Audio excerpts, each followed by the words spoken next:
If you would speak in Hindi, we'd get even more.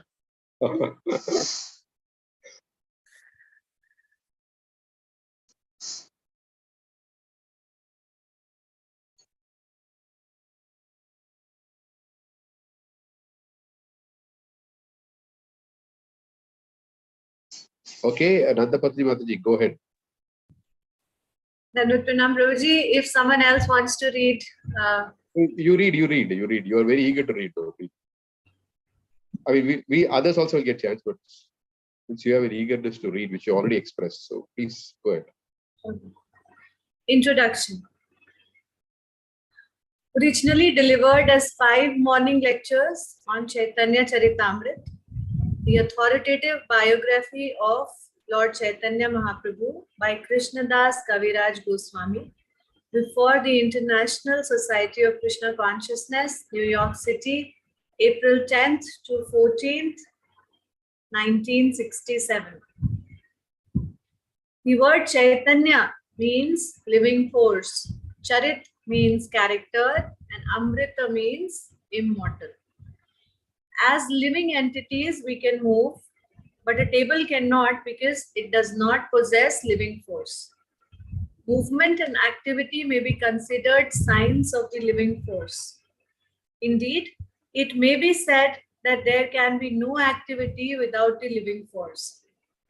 Although the living force is present in the material condition, this condition is not Amrita, immortal. The words Caitanya Charitamrit then may be translated as the character of the living force in immortality. But how is this living force displayed in mortality? It is not displayed by man or any other creature in this material universe, for none of us are immortal in these bodies. We possess the living force, we perform activities, and we are immortal by our nature and constitution, but the material condition into which we have been put does not allow our immortality to be displayed. It is stated in the Kat Upanishad that eternality and the living force are characteristics of both ourselves and God. Although this is true in that both God and ourselves are immortal living beings, there is a difference. As living entities, we perform many activities, but we have a tendency to fall down into material nature. God has no such tendency. Being all-powerful, He never comes under the control of material nature. Indeed, material nature is but one display of His inconceivable energies. An analogy will help us understand the distinction between ourselves and God. From the ground, we may see only clouds in the sky, but if we fly above the clouds, we can see the sun shining. From the sky, skyscrapers and cities seem very tiny. Similarly, from God's position, this entire material creation is insignificant. The living entity is also insignificant, and his tendency is to come down from the heights where everything can be seen in perspective. God, however, does not have this tendency.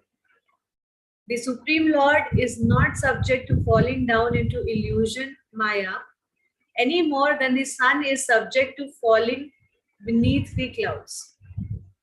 Impersonalist philosophers, Mayavadis, maintain that because we fall under the control of Maya when we come into this material world, God must also fall under Maya's control. This is the policy of their philosophy. Lord Chaitanya Mahaprabhu should therefore not be considered one of us. He is Krishna himself, the supreme living entity, and as such he never comes under the control of Maya. Krishna, his expansions, and even his higher devotees never fall into the clutches of illusion. Lord Chaitanya came to earth simply to preach Krishna Bhakti, love of Krishna. In other words, he is Lord Krishna himself teaching the living entities the proper way to approach Krishna.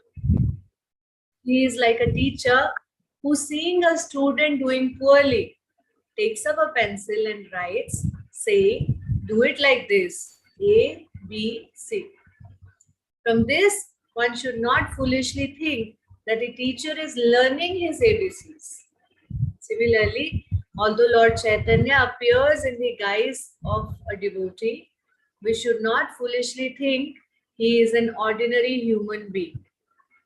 We should always remember that Lord Chaitanya is Krishna, God Himself, teaching us how to become Krishna conscious, and we must study Him in that light.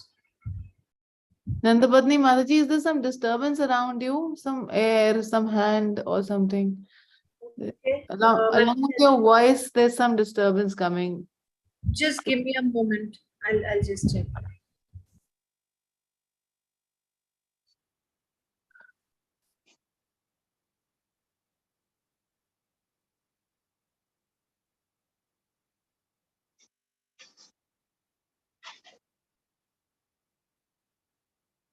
We didn't chant Lord Chaitanya's prayers in the sense that we'll sing now, all of us together. Jaya Jaya Sri Chaitanya Jaya Nityananda. Jaya Jaya Shri Chaitanya Jaya Nityananda. Jaya Dvaita Chandra Jaya Gaura Bhakta Vrinda. Jaya Dvaita Chandra Jaya Gaura Bhakta Vrinda. All of you can unmute and join. Jaya Jaya Sri Chaitanya Jaya Nityananda. Jaya Jaya Jaya Jaya Nityananda. Jaya Dvaita Chandra Jaya Gaura Bhakta Vrinda.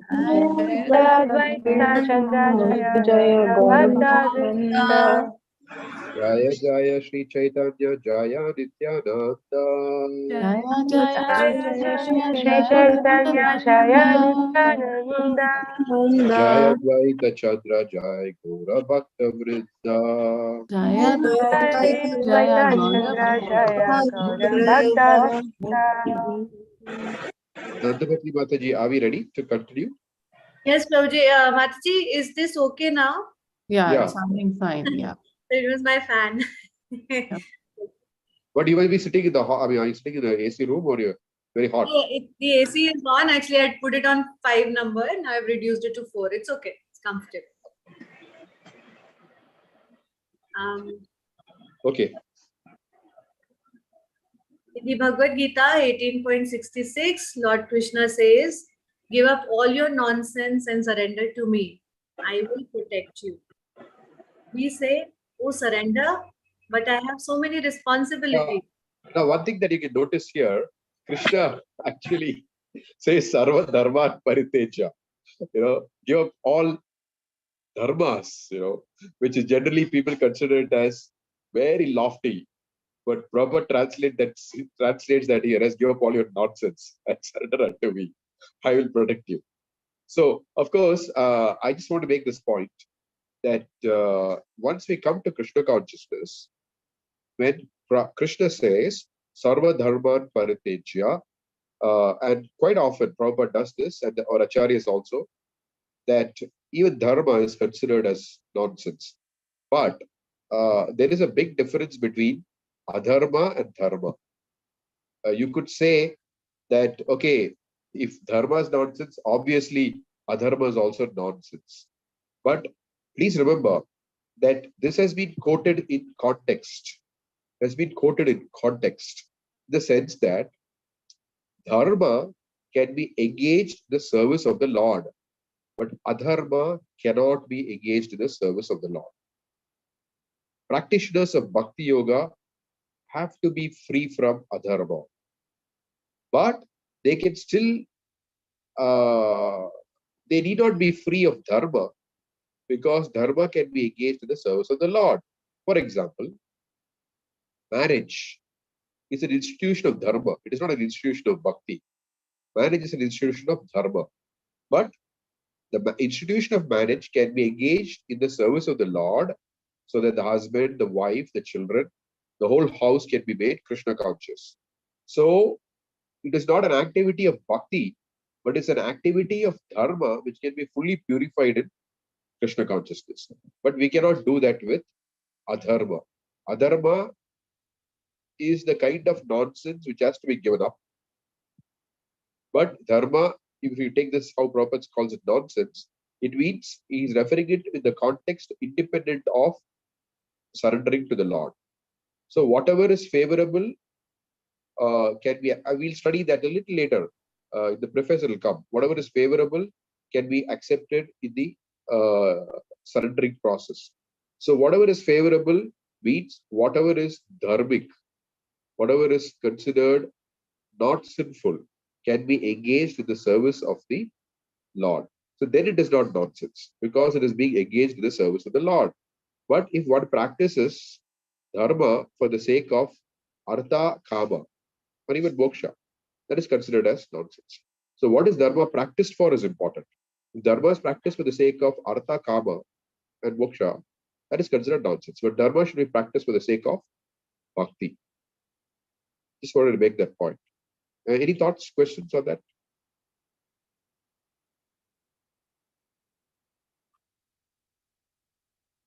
Prabhupada is trying to draw the connection between the teachings of the Bhagavad Gita and the life of Lord Caitanya. So Prabhupada is trying to explain that Lord Chaitanya's life, he is an example of how to perfectly follow the teachings of the Bhagavad Gita. The Bhagavad Gita is spoken by the Lord, and the Bhagavad Gita is also lived by the Lord in the form of Lord Chaitanya Mahaprabhu.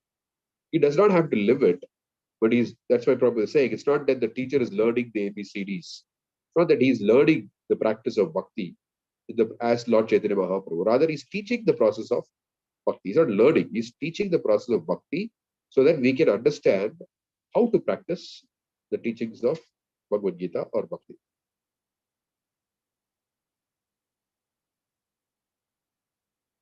Hare Krishna, Prabhuji. Yeah. So, Prabhuji, but Krishna does say Sarv Dharman Parityaje. So when Krishna says Sarv Dharman Parityaje, he means that we should be detached from all our, so-called bodily related dharmas, isn't it? What he's trying to say is that in the Vedic system, dharma is not practiced for the sake of bhakti. Dharma is generally practiced for the sake of artha and kama. So that is why Krishna is saying give up dharma. But he's not saying dharma in the form that is commonly understood has to be given up. But dharma, when it is engaged in the practice of bhakti, it is considered as bhakti. So that's why it says Krishna consciousness, right?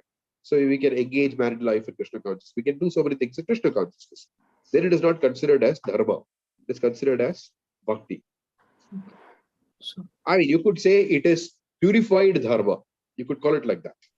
Okay. Because technically speaking, marriage is not bhakti, but marriage can be fully purified to be classified as bhakti. It requires that effort to purify it to be called bhakti. But bhakti by definition is already fully pure. There's nothing like purifying bhakti. But dharma has to be purified to be called bhakti. Like Prabhupada gives the example of the iron rod being put in the fire. It is iron rod. But after some time, it has become so hot. I think many of you may have seen it. I've seen it also. These blacksmiths, they have that. So it's red hot. So it acts like fire. Yes. At that point in time, there's no difference between fire and that iron rod. But in the beginning, there is. But it has been sufficiently heated up to make it like fire. So like that, bhakti, activities of bhakti doesn't need to be purified. But activities of dharma can be purified in such a manner that they can be classified as bhakti. So it is not referring to dharmic activities in an attempt to purify them. It is referring to dharmic activities performed for the sake of artha and kama. That is what Krishna is asking us to do. Yes, Prabhuji, understood. Mukunda Priya Mataji has something to say. Hare Krishna, Prabhuji, Pranam. Prabhuji, Hey, Prabhu. I didn't get you. What does it mean that dharma for kama and artha? Isn't it varnashram dharma? You want to say that, or that dharma is not bhakti? What we are doing? Can you please explain little more on this? Yeah, what is the motive for performing dharma? That is very important. If the motive for performing dharma is so that I can earn money. So if I earn money, then I can have a good position in society. If I have a good position in society, then I can marry a beautiful woman. And if I marry a beautiful woman, I'll have beautiful children or a beautiful intelligent, whatever. So everything is connected to the process of economic prosperity and sense gratification. Of course, when one finally becomes frustrated, then one wants moksha. Again, one is aspiring something for oneself, which is moksha. So it is all driven by a selfish desire, either for economic development or for sex gratification or for moksha. But in bhakti, the motivation for entering, for practicing dharma is so that one can progress in bhakti. It is not meant for, it is not meant for other purposes.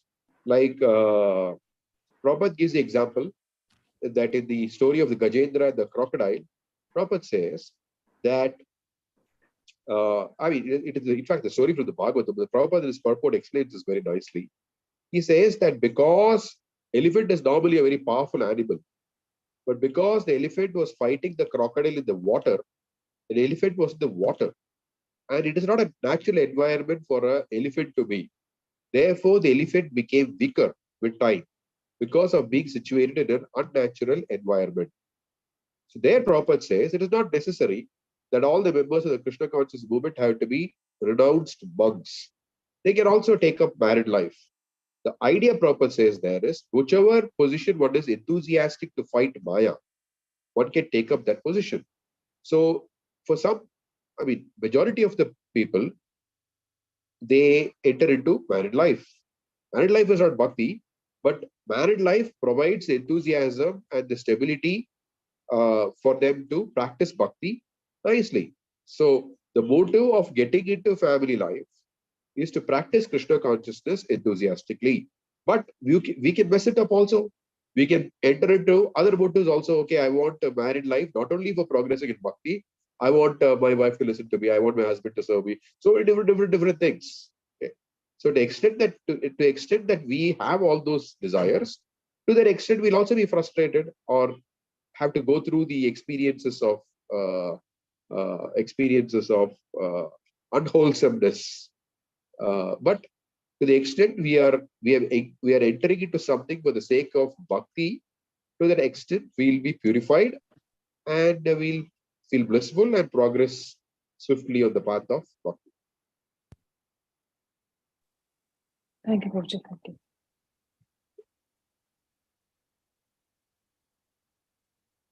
Okay. So I think we'll continue. Thank you. Yeah. Nandapatri Mata, you can continue.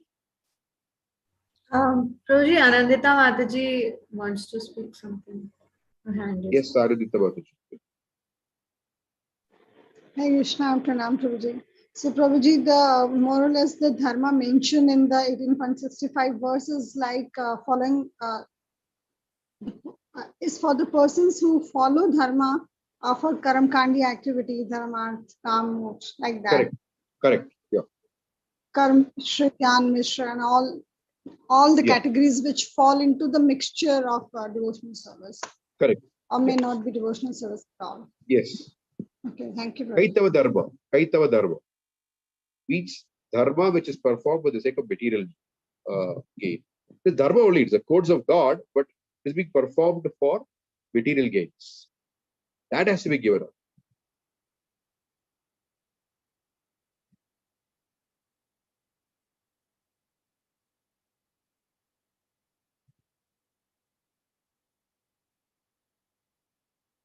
Also, one important point that we need to understand is that in the other processes of yogic systems, yoga processes, for example, Jnana Yoga begins with sannyas. There's no meaning of Jnana Yoga without sannyas.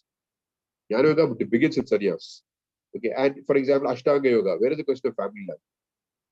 So basically, let's take for example Ashtanga Yoga. It completely denies the activities of the body. It denies sexual activities, denies what do you call it, emotional activities. Denies intellectual activities. You just have to sit and meditate on the tip of your nose. So it is a very difficult process. It's a very difficult process. Whereas bhakti, it does not deny sexual experience, does not deny emotional experience, but does not deny intellectual experience. It just says those experiences are legitimate if they are bhakti engagements. If they're not bhakti engagements, then your sensual experiences, then your emotional experiences, then your intellectual experiences are not legitimate. For example, when we honor prasadam, okay, so we may like the taste of prasadam. So apart from the fact that the soul is experiencing Krishna's mercy, your tongue is also tasting something, right? But your tongue, I mean, it's purifying the tongue, it's helping to control the tongue. It's a sensual experience, a nice experience. It's a legitimate experience. So in the process of Krishna consciousness, we are not denied sensual, emotional, or intellectual experiences, but we are, we are provided those experiences within the realm of bhakti, not in the realm of karma kanda for the sake of economic development or kama. No, that we also have sexual experiences and emotional experiences and intellectual experiences apart from direct spiritual experiences. Spiritual experience that with the soul experiences directly. But apart from that, our bodies also experience, the mind also experiences, the intellectual intelligence also experiences. So we have all the varieties of experiences, but all of them, all these other three categories of experience, which are sensual, emotional, and intellectual, have to fall within the realm of bhakti.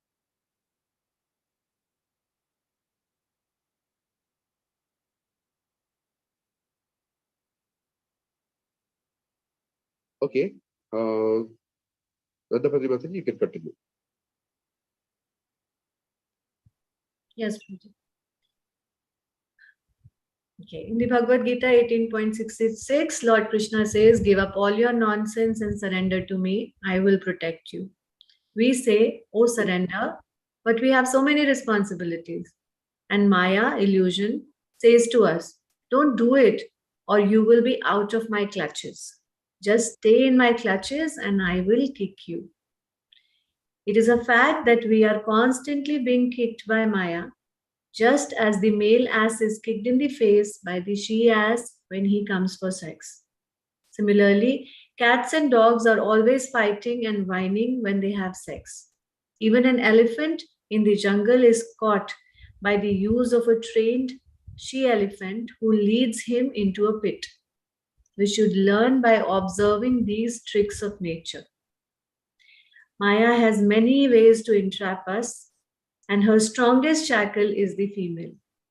Of course, in actuality, we are neither male nor female, for these designations refer only to the outer dress, the body. We are all actually Krishna's servants. But in conditioned life, we are shackled by iron chains in the form of beautiful women.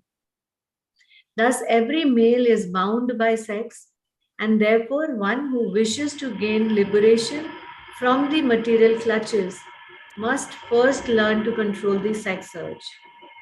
Unrestricted sex puts one fully in the clutches of illusion. Lord Chaitanya Mahaprabhu officially renounced this illusion at the age of 24, although his wife was 16 and his mother 70, and he was the only male in the family. Although he was a Brahmana and was not rich, he took sannyas, the renounced order of life, and thus extricated himself from family entanglement. If we wish to become fully Krishna conscious, we have to give up the shackles of Maya. Or if we remain with Maya, we should live in such a way that we will not be subject to illusion, as did the many householders among Lord Chaitanya's closest devotees. With his followers in the renounced order, however, Lord Chaitanya was very strict. He even banished Junior Haridas, an important Kirtan leader, for glancing lustfully at a woman. The Lord told him, "You are living with me in the renounced order, and yet you are looking at a woman with lust." Other devotees of the Lord had appealed to him to forgive Haridas, but he replied, "All of you can forgive him and live with him. I shall live alone." On the other hand, when the Lord learned that the wife of one of his householder devotees was pregnant, he asked that the baby be given a certain auspicious name. So while the Lord approved of householders having regulated sex, he was like a thunderbolt for those in the renounced order who tried to cheat by the method known as drinking water underwater while bathing on a first day. Fast day. Oh, on a fast day. On a fast day, technically, in the past, we cannot even drink water. That was the rule, the past. So what would happen is when people go take bath in the river, they're under the water, so nobody can drink them, nobody can see them. So drinking water underwater on a fast day. So nobody can see them drinking water because they are, let's say, for example, Ganges, they're under the water, nobody can see them. So they'll take a few sips of water. So that is called drinking water underwater while bathing on a fast day, like Ekadashi. Of course, we could say that we don't do that anymore, right? We do fast even from water or Ekadashi. We don't. But it is not. It's not a prohibited activity. In fact, it's recommended. If someone can fast without water or Ekadashi, excellent. During the time of Srila Bhakti Siddhanta Saraswati Thakur in the Gaudiya Mutt, once in the afternoon or an Ekadashi, who observed that his brahmacharis were taking rest in the brahmachari ashram. So he was very upset with that. That was an Ekadashi day. Ekadashi day is meant for increasing the remembrance of the Lord. And because they were all fasting, they were very tired and they were resting in the afternoon. So Bhaktisiddhanta Saraswati Thakur ordered that khichdi be prepared. And he told the brahmacharis to order the khichdi and go out and preach. So this is the reason that we don't fast even from water. I mean, we don't observe this kind of fast in these days. Prabhupada said, okay, fast from grains and beans and dals and preach. But I've seen devotees in the Krishna conscious movement, even till this day, they don't drink water also, but they're able to maintain their bodies, they're able to maintain their enthusiasm and go on. If one can do that, perfect. One cannot do that, at least one can avoid grains and beans and dals as prescribed by Srila Prabhupada and the previous acharyas.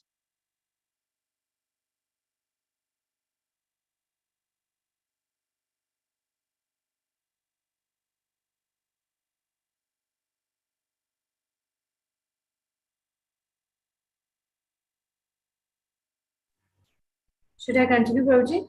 Yes. In other words, he tolerated no hypocrisy among his followers. From the Caitanya Charitamrita, we learn how Lord Chaitanya taught people to break the shackles of Maya and become immortal. Thus, as mentioned above, the title may be properly translated as the character of the living force in immortality. The Supreme Living Force is the Supreme Personality of Godhead. He is also the Supreme Entity. There are innumerable living entities and all of them are individuals. This is very easy to understand. We are all individual in our thoughts and desires, and the Supreme Lord is also an individual person. He is different though, in that he is the leader, the one whom no one can excel. Among the minute living entities, one being can excel. I'm so sorry. One being can excel another in one capacity or another. Like each of these living entities, the Lord is an individual, but he is different in that he is the supreme individual. God is also infallible, and thus in the Bhagavad Gita, he is addressed as Achyuta, which means he who never falls down. This name is appropriate because in the Bhagavad Gita, Arjun falls into illusion, but Krishna does not. Krishna himself reveals his infallibility when he says to Arjuna, "When I appear in this world, I do so by my own internal potency." Bhagavad Gita 4.6. Thus, we should not think that Krishna is overpowered by the material potency when he is in the material world. Neither Krishna nor his incarnations ever come under the control of material nature. They are totally free. Indeed, in Srimad Bhagavatam, one who has a godly nature is actually defined as one who is not affected by the modes of material nature, although in material nature. If even a devotee can attain this freedom, then what to speak of the Supreme Lord? The real question is, how can we remain unpolluted by material contamination while in the material world? Srila Rupa Goswami explains that we can remain uncontaminated while in the world if we simply make it our ambition to serve Krishna. One may then justifiably ask, how can I serve? It is not simply a matter of meditation, which is just an activity of the mind, but of performing practical work for Krishna. In such work, we should leave no resource unused. Whatever is there, whatever we have, should be used for Krishna. We can use everything: typewriters, automobiles, planes, missiles. If we simply speak to people about Krishna consciousness, we are also rendering service. If our mind, senses, speech, money, and energies are thus engaged in the service of Krishna, then we are no longer in material nature. By virtue of spiritual consciousness or Krishna consciousness, we transcend the platform of material nature.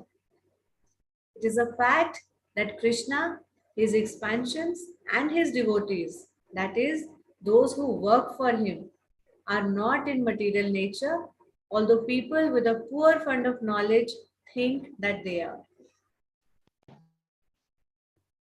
The Caitanya Charitamrita teaches that the spirit soul is immortal and that our activities in the spiritual world are also immortal.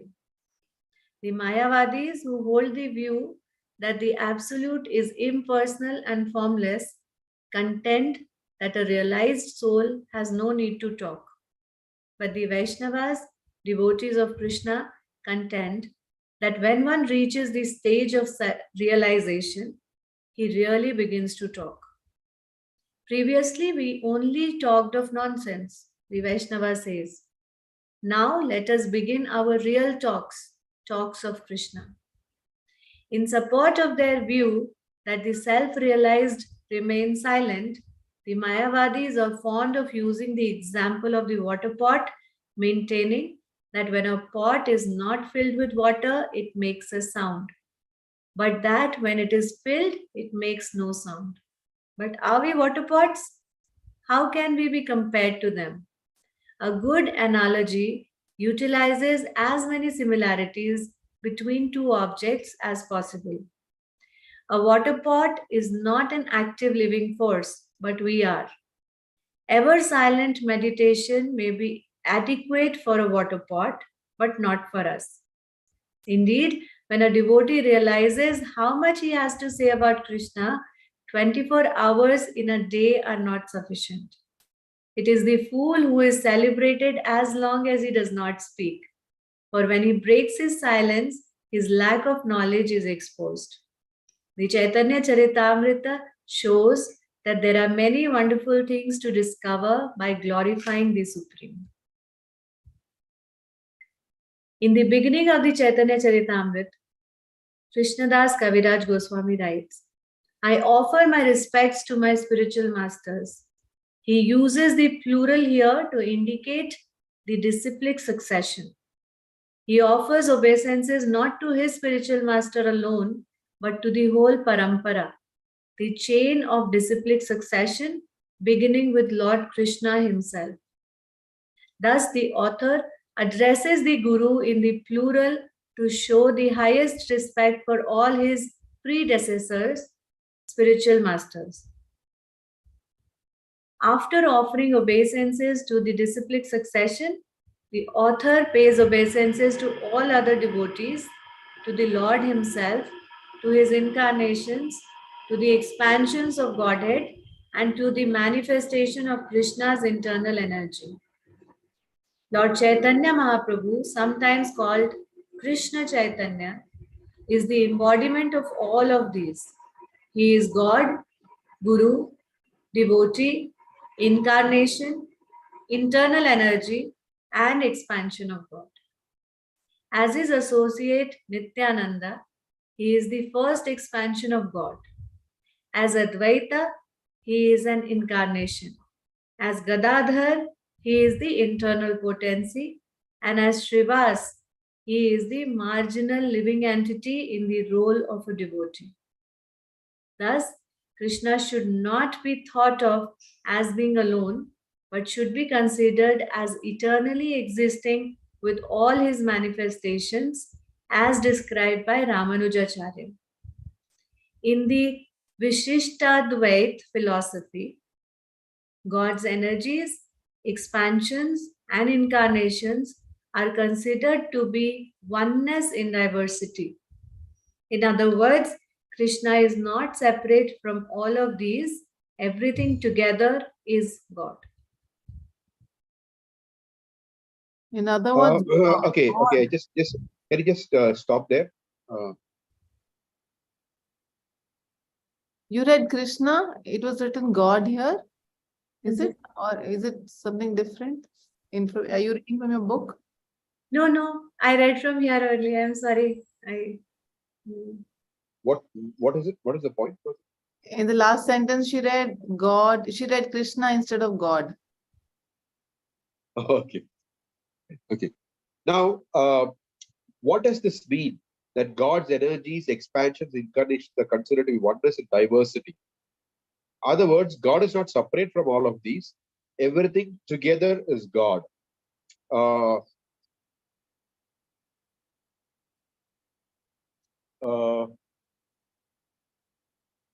Which means that this does not mean that if the living entities are separate from God, God is incomplete. That's not what it means, actually. When it says everything together is God, it is not referring to the identity of God. That's not what it is, what is being referred to. Because if it were to be referring to the identity of God, then if the living entities like us are separated in this material world, then the God would be incomplete, right? Because we are separated from Him. So when it says that all together constitute God, which means that the Bhagavatam, as it says, Janmadi Yasya Yataha, which means that everything that has a cause in this material world, the cause of that cause is Krishna. That is the meaning of saying that everything together is God, which means that He is the cause of all causes. So the living entities cannot exist independently of Krishna. The living entities are coming from Krishna. So that is the meaning of saying that everything together is God, because there's nothing in this material world which is outside of His purview. Everything. So and there's nothing which has happened or is going to happen or is happening where the cause of it is not Krishna. Cause means the supreme ultimate cause is Krishna. Then you could say, okay, somebody is killing somebody on the road. Is the cause Krishna? No, it's in the sense that we have to understand that the energy that that a person possesses, that energy is coming from God. That is the meaning of saying that He is the cause. Does not mean that the intent to kill, the cause of the intent to kill is God. That's not what it means. Because all living entities have free will. God is supremely independent. Whereas we have free will, but we are dependent.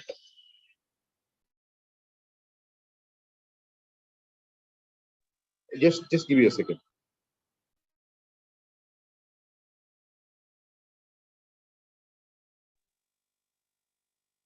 So when it says that everything together is God, it means that everything is the cause of everything is a Supreme Lord. It's not referring to identity. In terms of identity, He is a person, and He's a supreme person on which all other persons are dependent. So that's what it means. So the example is given, just like Prabhupada explains, just like a father. He may have a son, but when he has a son, does not mean that the father diminishes. Father remains the father. The son is the son, but the son has come from the father, right? So, like that, Krishna, the jivas are caused by Krishna, but that does not mean that the Krishna is diminished in some manner. So that you have to put everything together, and when you put aggregate of everything together, then you get God. No. Although these exist outside of him, still he is complete. Therefore, Bhaktisiddhanta Saraswati Thakur explains in the Brahma Samhita with the famous verse, which all of you may be familiar with, Premanjana Churita Bhakti Vilochenera Santas Sadaiva Hrideshu Vilokyanti Yam Shama Sundaram Achitya Gudaswarupam Govindavadi Purusham Tamaham Bhajami. So there, Srila Bhaktisiddhanta Saraswati Thakur begins his commentary by saying, we don't have a commentary on Brahma Samhita by Prabhupada because Bhaktisiddhanta Saraswati Thakur normally wrote in Bengali. But this book is in English. So Prabhupada said, whatever my Guru Maharaj has done is enough. I don't want to comment separately on it. They said it's very difficult to understand. Because even I don't understand, but go on reading, you'll understand. And so, in the Brahma Samhita, while commenting on the Premanjana Churita verse, Srila Bhaktisiddhanta Saraswati Thakur writes that the Shama Sundara form of Krishna, I know this by heart because during my college days, I would quote this a lot. The Shama Sundara form of Krishna is his inconceivable, simultaneously personal and impersonal, self-contradictory form. The Shama Sundara form of Krishna is his inconceivable, simultaneously personal and impersonal, self-contradictory form. What does it mean? Because if you say Krishna is the absolute truth, immediately the question comes up: what about everything outside of that?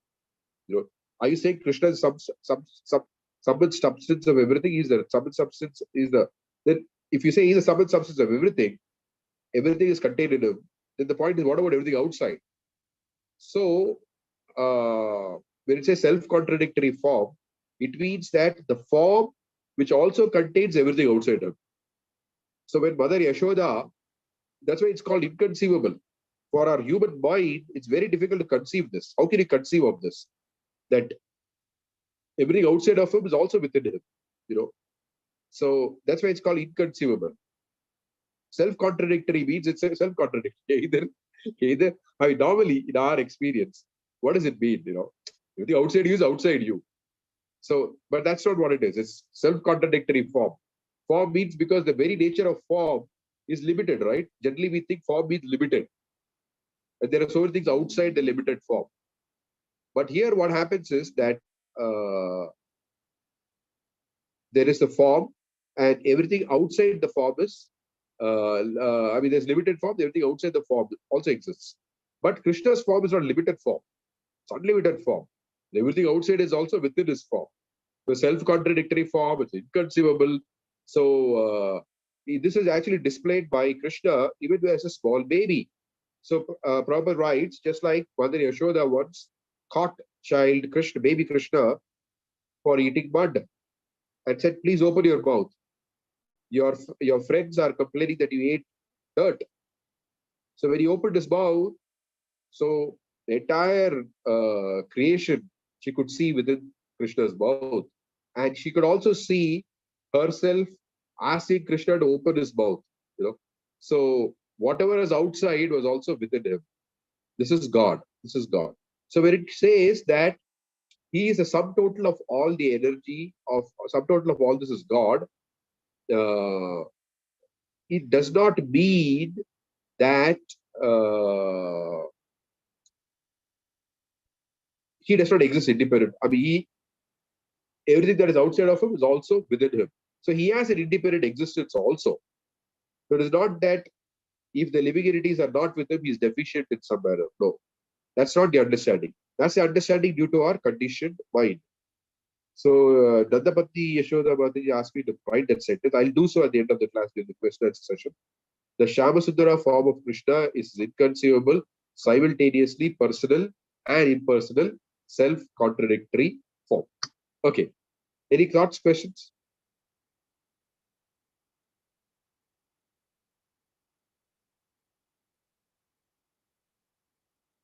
It's inconceivable and self-contradictory. So let's proceed. Prabhuji, Sujasmita Mataji has her hand raised. Oh, I didn't see. Sorry. Please go ahead, ma'am. Yeah, Hare Krishna, Prabhuji. Please accept my humble obeisances. Prabhuji, you just mentioned about what is, I just want to understand the concept, what is outside of Krishna? Are you referring to the material world? Like you said that once he opened his mouth, then, Yashoda could, Mother Yashoda could see everything within him.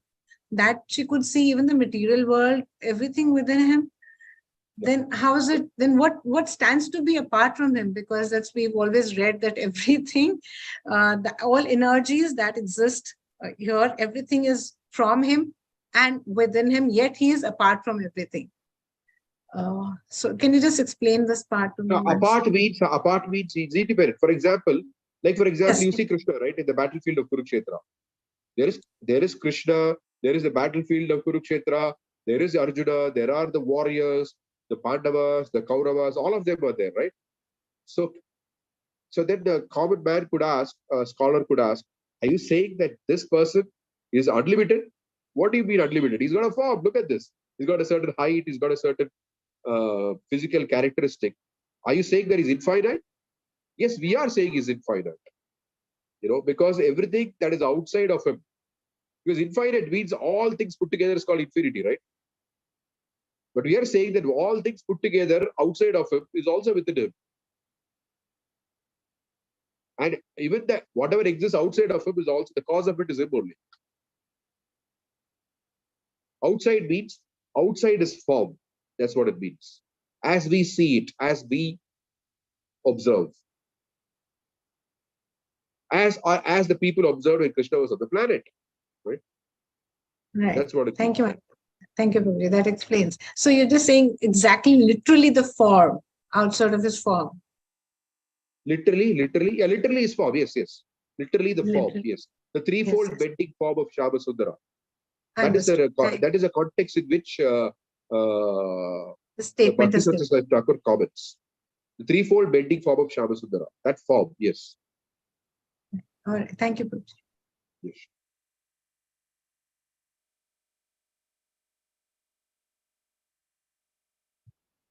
Okay, Nandapati Mataji, you can continue.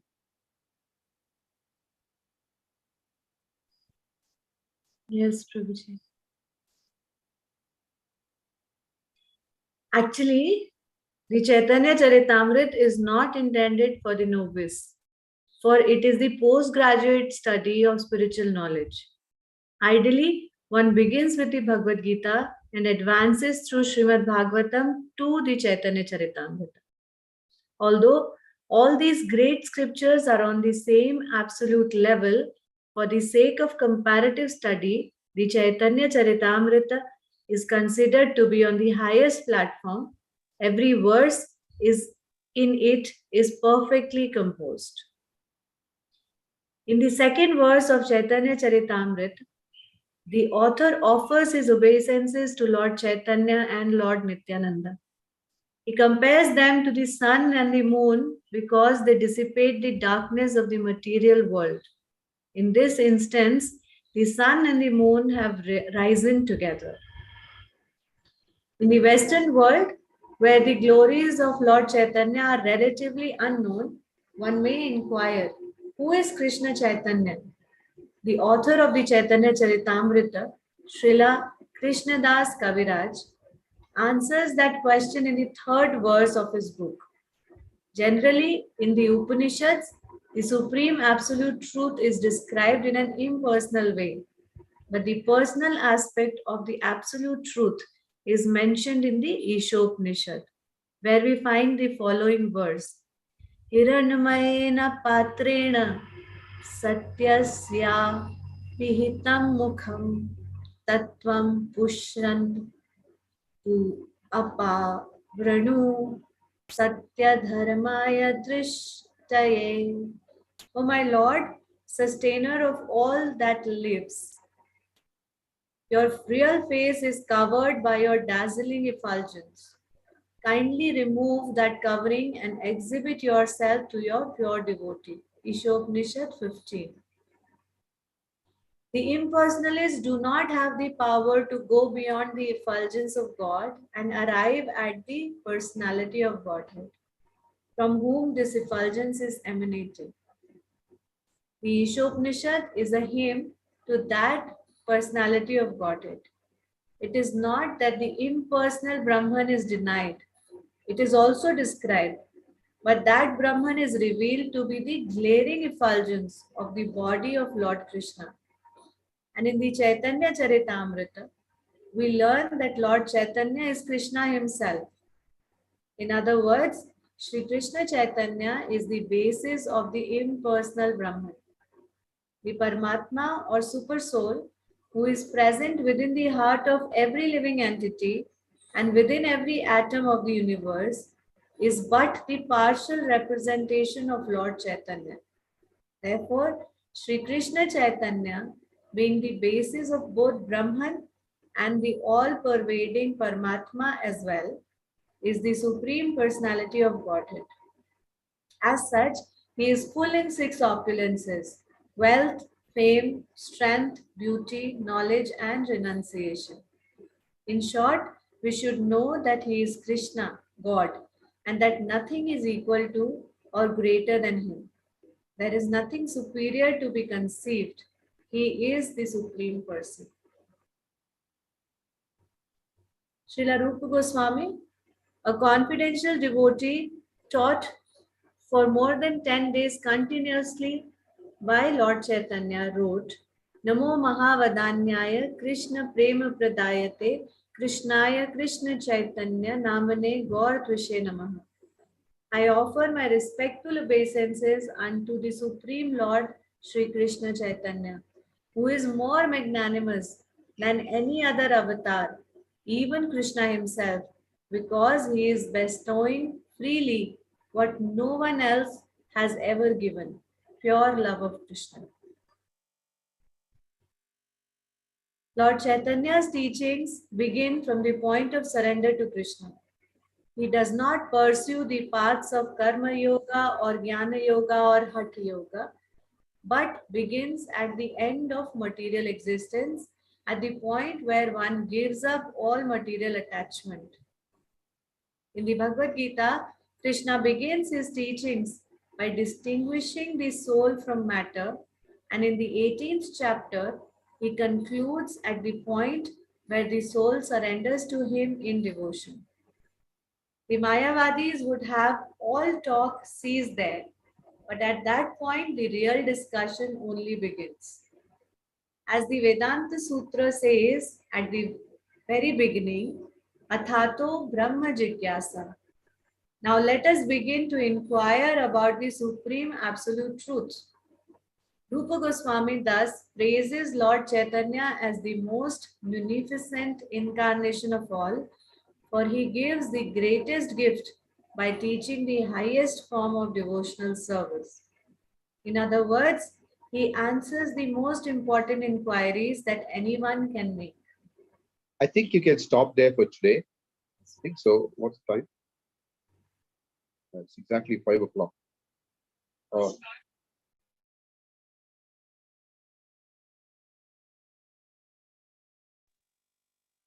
Any thoughts, reflections?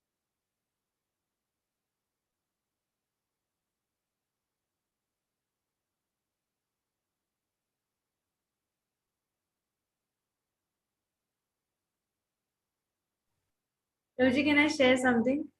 Yes. Prabhuji, when we were reading Nectar of Devotion, you'd mentioned that somebody told you this sentence that just like you are a reality, I am a reality, Krishna is also a reality. Yes. Good point. Yes. Please go ahead. Yes. So, like this sentence that you said, and the example that you gave of Krishna opening the mouth and showing to Yashoda Maya. So, so when we think of Krishna as God, as everything in him, then we don't see Krishna as a person, as a separate person. So this one was really, it, uh, it was really very nice to hear this, and I would want to hear it more and more for me to actually realize um, this sentence that how Krishna, everything is in Krishna, but at the same time, Krishna is a person also. So that inconceivable thing, uh, for it to become a reality, it's nice that you spoke about this right now, and as much as I would hear that, it would help me understand. See, what happens is in the beginning, we need to understand God's position very clearly, you know, and so that we are able to eventually appreciate God's activities. Without understanding his position, we cannot appreciate his activities. Sometimes, even personalities like Lord Brahma, who knows Krishna's position, still could get bewildered. So imagine those of us who have no training about the position of God could get so bewildered by hearing his just Vrindavan pastimes. Because I mean, it's very easy to mistake him for an ordinary man. Of course, not while reading pastimes like Putana killed or Varta or something like that. But generally, apart from those killing the demons, it's very easy to mistake Krishna for an ordinary person. Even someone like Brahma, who's considered the most intelligent being in the universe, and his intelligence is far beyond the level that we can conceive of. It's greater than Chat GPT or whatever, greater than artificial intelligence. I mean, he's very, very intelligent. Even he could get bewildered. So the first verse of the Bhagavatam itself confirms that Krishna's illusory potency is so strong that even great personalities like Lord Brahma and Lord Shiva can get bewildered. So it is very important to understand the glory of God, the position of God, before one delves into his pastime. So Bhagavad Gita establishes the position of God. Bhagavatam, it establishes the position of God, his activities very nicely, until we come to the 10th canto, where we're able to relish Krishna's pastimes in Brajbhumi. And the glory of the residents of Brajbhumi is they are more highly learned than anybody else on any planet in the material world, spiritual world, wherever it is. They are the most learned and advanced people. But the point is that when because of their uh, love for Krishna, Yogamaya performs the task of covering their knowledge of Krishna as God. So they're able to relate to him. Oh, he's our best friend. Oh, he's our lover, or he's our child. That's it. So they have no, although they are most learned, that knowledge is not what comes to their consciousness. It is love which predominates their consciousness. But they're not ignorant. They are not ignorant. When we say that they don't know that Krishna is God, the Vrajavasis, does not mean they're ignorant, like people in this material world. Rather, they are the most highly learned personalities. But their love for Krishna is so overwhelming that they can handle Krishna as a person. They can handle Krishna as a person perfectly because they're highly learned, because of their love for him. But those who are not like that, they cannot handle Krishna properly. They may get bewildered. They may think, oh, he's an ordinary person. Rajvasis never think, I mean, they don't, I mean, their love for Krishna excels everything. It does not, they're fully learned. What I meant to say is that They're not ignorant in any manner whatsoever. So, yes, in our stage of sadhana bhakti, it's very important for us to understand the position of God. And at the same time, gradually, we'll begin to love him as a person more and more, more and more, more and more, more and more. And to the point that when we are fully learned and love is developed, then the fact that he is God becomes irrelevant. The fact that he is the most loving person becomes the only concern.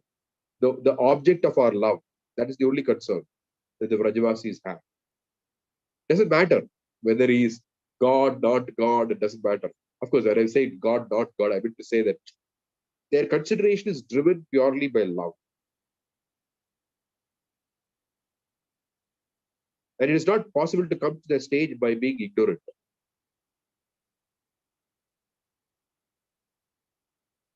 They have transcended knowledge. There's a difference between transcending knowledge and being ignorant. Ignorance means don't know. This is called beyond knowing. Beyond knowing. There's not knowing is our condition state. But the residents of Raja are beyond knowing. They know fully, perfectly. Nobody can understand. Nobody understands Krishna as perfectly as the residents of Raj. But they're beyond knowing. They are fully established on the platform of love.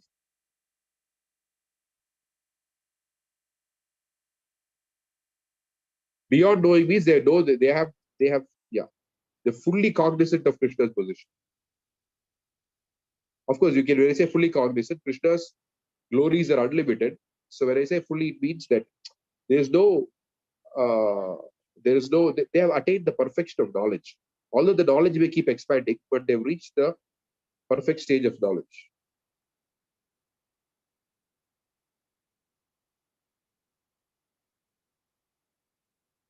Is it okay? I know you are sharing a realization, but I was just trying to add some point to that. So Yes, eventually, if we are fortunate to gain entrance to Vrindavan, doesn't matter what is Krishna's position. I mean, nobody thinks about Krishna's position in Vrindavan. They only think he's our child or he's our lover or friend. Because they've crossed the stage of knowledge. They've reached the stage beyond knowledge. We are below knowledge, but beyond knowledge. So for us, it's very important to get, first of all, acquainted with Krishna's position.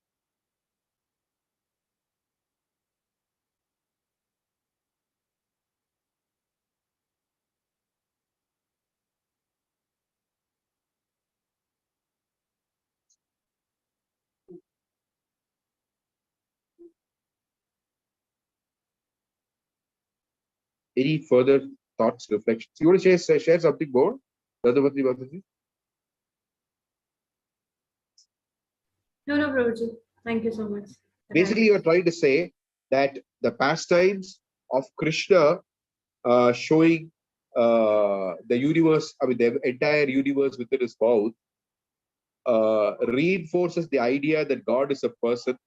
And if you just think of him, it's good enough. Everything is outside of him is already within him.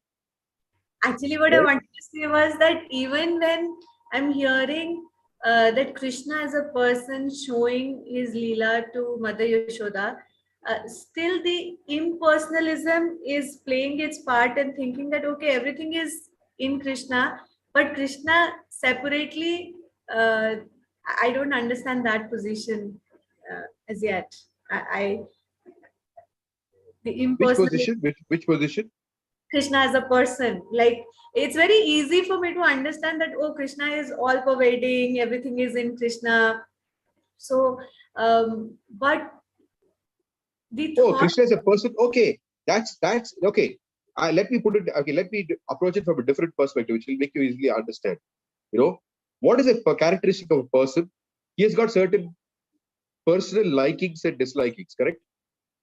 You have personal likings and dislikings, isn't it? Yes, Guruji. Why does Krishna wear a peacock feather? Why not some other feather? Why peacock feather? There's no answer. No scripture gives an answer to this question. Because it is person, he likes to wear a peacock feather. He likes to wear yellow clothes. He likes yellow garments actually. So person means you have personal likings. So Krishna has all these personal likings. He likes to wear a peacock feather. He likes to wear yellow garments. These are all completely. I mean, there's no shastric or logical explanation for all this. It is simply because God, the person, likes it. Finished. Yes, Prabhuji. So, although you have a scientific definition of God and all of his energies and potencies and everything, but there is also a completely personal aspect of God. His likings, his dislikings, and all these kind of things. He likes bluish color, His color is bluish. Why can't it be white or why can't it be something else? He likes like the color of the rain cloud. He likes that.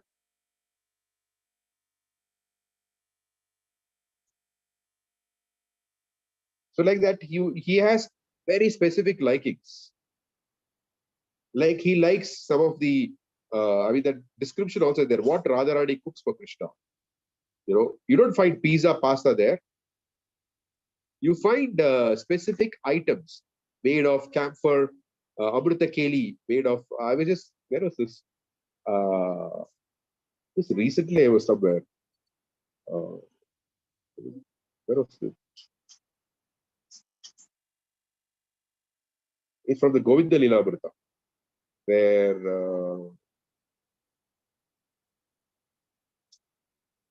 Amgata. pardon? Amgata place. No, I don't. I recently went somewhere where this poster was not in Karirachala or Ramkeli, but somewhere else.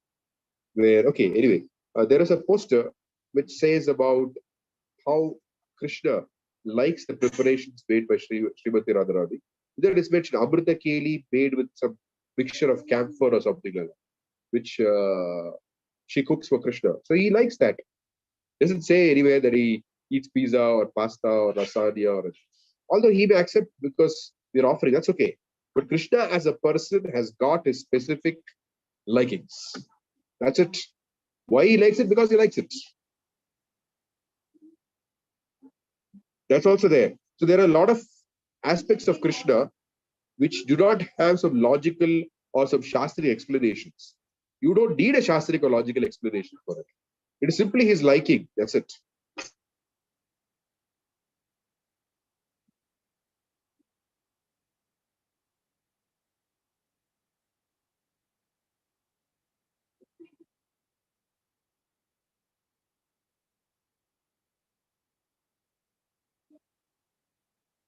Flute. You could say why can't he play the guitar? He likes the flute.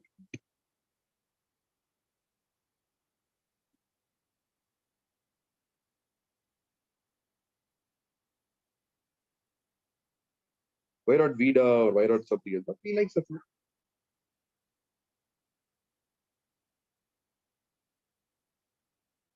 He wears Vaijayanti Mala.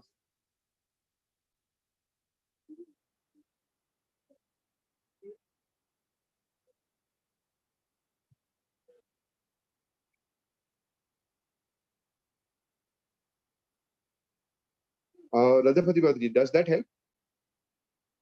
Yes, Prabhuji. This book has started on a very nice note for me. I hope this journey just continues of me. So there is God as, like for example, like Prabhupada often explains this, that there is God in his opulent features, Then there is something called God at home.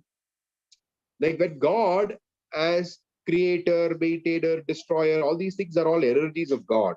He's displaying his power. But what does he eat at home?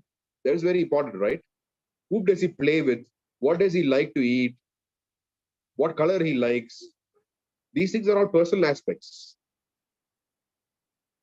Although his power is also, he's the possessor of the power, yes, but there are very specific personal aspects of God.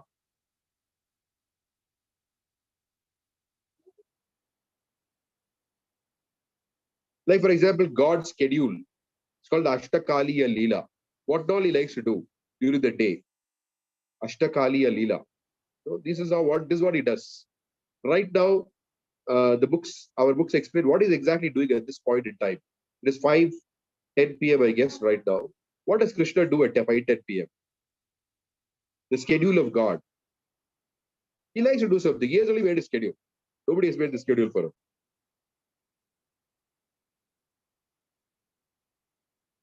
Of course, he can change the schedule at his will, but I'm just saying that he has his own. I mean, in the language in English, there's a word called idiosyncrasy. Idiosyncrasy is not always used in negative connotation. Sometimes it's used in a positive sense, in the sense that person's specific individual likings are called idiosyncrasies. So Krishna has got specific likings.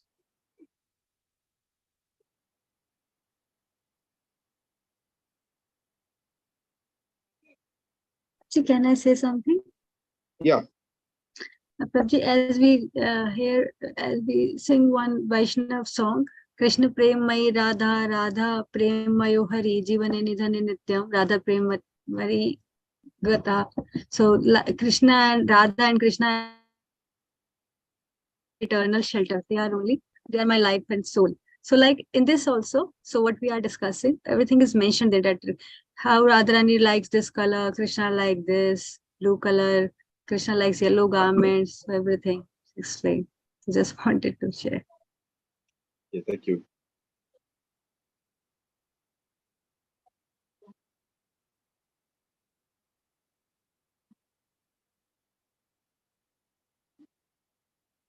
Okay, so if there are no further thoughts or reflections or questions, then we can conclude today's session. We'll have lots of interesting things that will come up with teachings of Lord Chaitanya. Lots of interesting things. Yeah. Suchita Mataji has her hand raised. Yeah, please go ahead. Hare Krishna, Prabhuji. Prabhuji, just want a little clarification, understanding of this line. So, just the paragraph we last read, so it says that Chaitanya, Lord Chaitanya, he, where Bhagavad Gita explains all about the Karma Yoga and the Gyan Yoga and the Hatha Yoga, all the yogas it explains in elaboration. Yeah. And you just like mentioned, the Bhagavad Gita tells us about the position of God, and Srimad Bhagavatam tells us about the activities of God. Correct. Right. So we're just reading about this line, which goes beyond. It just explains here that in Bhagavad Gita, Krishna began his teachings by distinguishing the soul from matter in the 18th chapter. He concluded at the point where soul surrenders to him in devotion. Now, this I want to understand, which says about the Mayavadis. The Mayavadis would have to talk, the Mayavadis would have all talk cease there. But at that point, the real discussion only begins. So I just want to understand, because the Bhakti Yoga comes after this. That's what it's talking about. And the Mayavadis don't talk about Bhakti Yoga. Just wanted the clarification on that point. Okay, for Mayavadis, liberation is the goal. Okay, so when you have attained perfect liberation, everything stops there. Correct? But for devotees, bhakti is the goal. So when you attain bhakti, you start your activities. The example is given just like a sick person. When a person is sick, activities are painful. But when you recover, it is not that you sit on a couch 24 hours a day. That's not what you do when you recover. When you recover, you start performing your real activities. Until then, your activities are painful. So like that, but the Mayavadis say liberation is everything, finished. Which means that after you fall sick and you get recover, that's it. You sit on a couch for the 24 hours, 365 days of the year.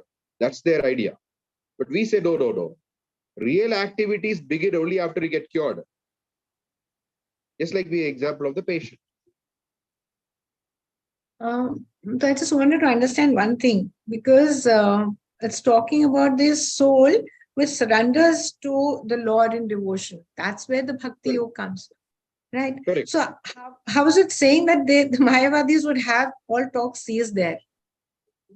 No, he's not. No. Their Mayavadis have all talk sees they're not referring to the soul surrendering to God. When it says there, what Prabhupada is referring to there is, even the Bhagavata explains, real bhakti starts at the point of liberation. That is what is being referred to there. The point of liberation is being referred there. You know, like for example, when somebody says, okay, I shall perform fully surrendered to Krishna. I mean, in an actual technical sense, it simply means I will perform only activities of bhakti. No dharma which is purified as bhakti and all that. Just bhakti. That's what it technically means. You know, that's not possible for unless one is already on the stage of liberation. We all have our conditionings, correct? Because we all have our conditionings, technically speaking, we are not starting bhakti at the point of liberation. We are starting bhakti from the point where we are. Sthane sthita. Wherever we are starting bhakti from that point.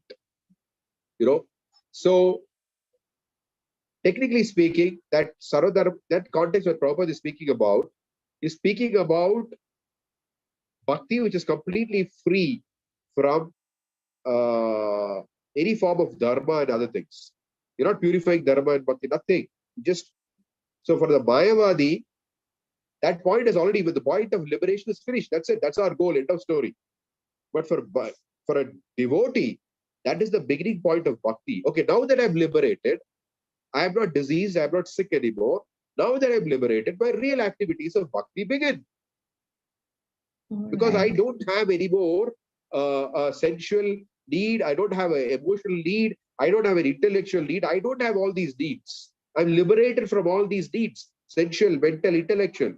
So therefore, let me just engage in the service of the Lord. That's it. So for them, the activities begin at that stage because I'm a pure spirit soul and I don't have any other needs. So let me just wholeheartedly engage in the bhakti of the Lord. But whereas the others, they're not interested in performing bhakti. Okay, I've attained liberation. That's it. Finished. I don't need anything more. I don't want to do anything more. Yes, Prabhuji. Thank you so much. That explains. Thank you so much. Hare Krishna. That's clear? Okay. Yes. Thank you.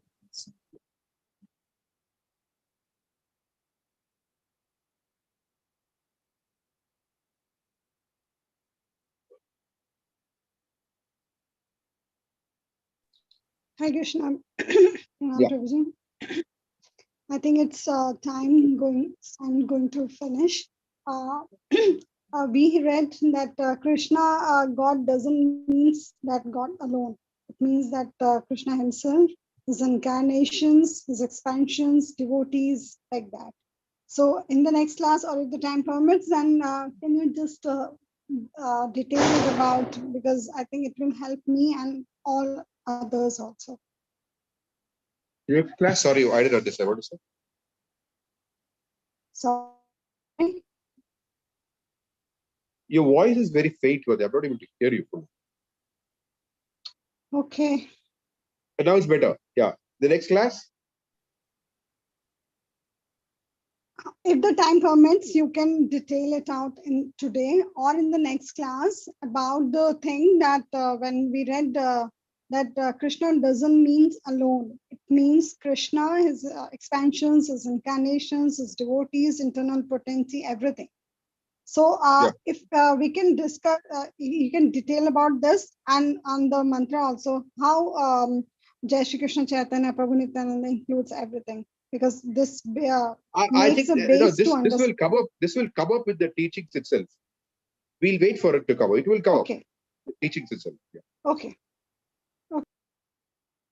This is one of the important subject matters. It will come up.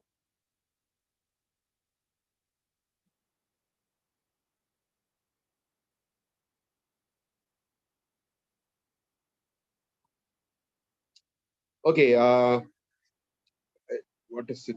Harshita Bhataji has a saying that I have an underrated question from Srimad Bhagavatam. You can do one thing. I think we just keep the class and question answers limited to the class itself. You can message this question separately and then I'll answer that. Is that okay? Yes, Prabhuji. Thank you so much. Thank you. Hare Krishna. Okay. So we close for today. Thank you all for joining.